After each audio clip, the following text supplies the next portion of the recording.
این پشایی نورا موندن هموطنان گرامی کدامی که کمتر عصباش خراب باشه میتونه تماشا نکنه که کمتر نوری ریقت‌آور میگیم یا که علم‌آوره.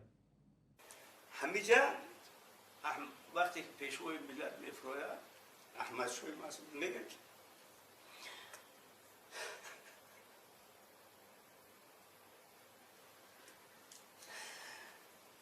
رحمان میگه روزی آمدن انتنا بود ما و شما رو به خاک یکسان کردن یعنی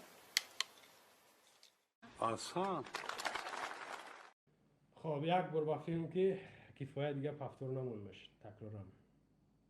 این نفر کسی نشناسه رحیم کریمش میگن.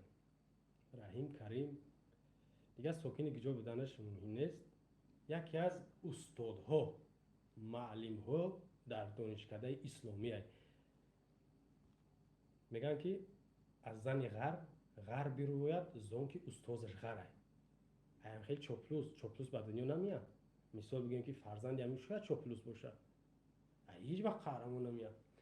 اینجا ما یعنی برای چی رما موندم؟ این چاپلوسی کردیسه. این یکم بار نیست گریه کنه. این گریهش در نشست صحه در وقت نشست صحه و در بین حکومتی‌ها در بین همون آدمای حکومت گریه میکنه. این یکم بار گریهش نیست. این نقلش هم دویم بار شد در ویدیو ما در شبکه یوتیوبی پخش افتادم دیدگین. یک بار دیگه گریه کرد اون ویدیو شما نیفتم. در نزد امام علی خودش ای مردم بخشش پرسید در نزد امام علی پیش انتخابات 2013 بود. پیش انتخابات 2013 گریه کرد. همین گریه همین نقلو.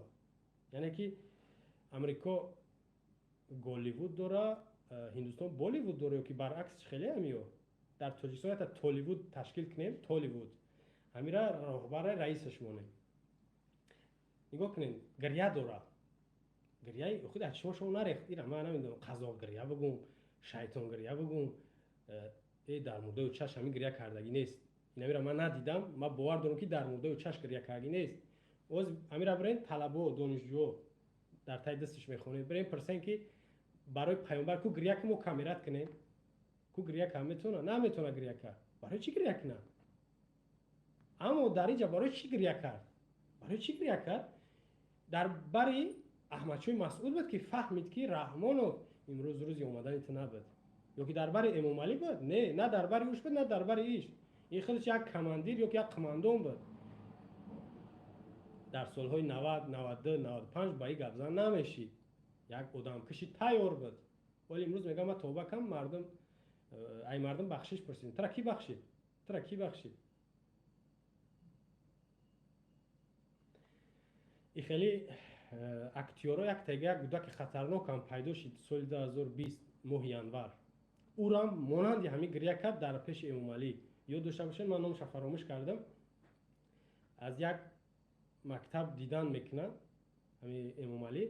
در اونجا طلبه‌ای که افتخارنامه دارن، دیپلم دارن، نمیدونم درباره فروغ صبح دانایی کتاب است. هم خیلی چی جشنه یا که همین چی ده میروپریاتی در اشتراک میکنه. هم کودک‌ها اونجا سین سالشون یک نیست.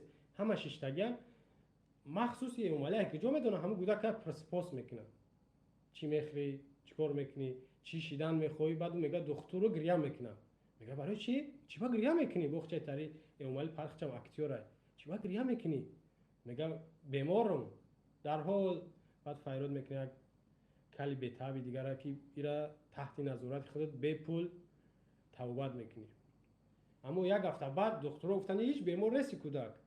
شما میدونید که اکتیوری کردم کودک تو نیست. مسخره بازی کرد در پیش امام علی تو نیست. گریه کرد. یک کودکی گرد. یعنی که دو نفر شد. انا کودکم کلان شد مونند همین میشه. اما خیش همین کریم نباشه. گریانچک میگیم که دیگه نون دیگرش نگم. او دویم باره و یکم باره شد در کابل وقتی در ایرپورت میروه احمد شوی مسعود نقل کرد که هم دشمنای ما هم دشمنای رحمانو یک دیگر جمع شدن و ما امنیتی که کابل میگرفتم باید هر دونه نست میکن سخته ایسا بود ایرپورت. وقتی که فرا آمد و گفتم رحمانوف امروز روز آمدن اینچه نبود گفت که من چخیلی که هموطن ها و شهروندای تاجیک و تاجیکستانی ها فرق نداره که اصلا بیرون از مرز تاجیکستان است، ما اونجا نیست شویم برویم به تحریک بمانیم. این میگه از قلبش بود. انا در تخور، در فرخور تخور، وقتی زورا و نولا میکنه پیشوای ملت در سر میز مذاکره میشینن، دست دراز میکنه به طرف استاد نوری که بیا دست بتیم که این مردانگی از فارسا و تاجیکا است که گناه های گذشته رو دستش دراز نمیکنه. استاد ربانی میآید و همین خدمه قبل دستش در دست استاد نوری میتن. استاد ربانی نمیشه دستش دراز نمیکنه، ما ملت تباه شود. برای همین وقتی که ما در یگان جا گپ بزنم که همین وحدت پیشوی ملت کرد، بسیاری آدما تلفن قد گپ میزنن اختلاف است. باور میکنین سوگند به خدا که اگر امام علی رحمان نمیرفته همیجا وقتی پیشوی ملت میفروید احمد شوی مسعود میگه که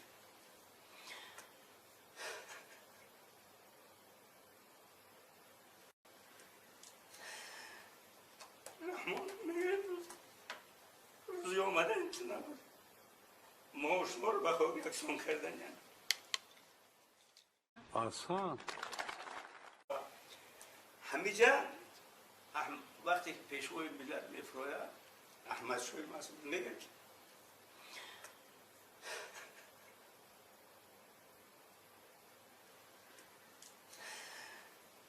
رحمان میگه روزی آمدن که نبود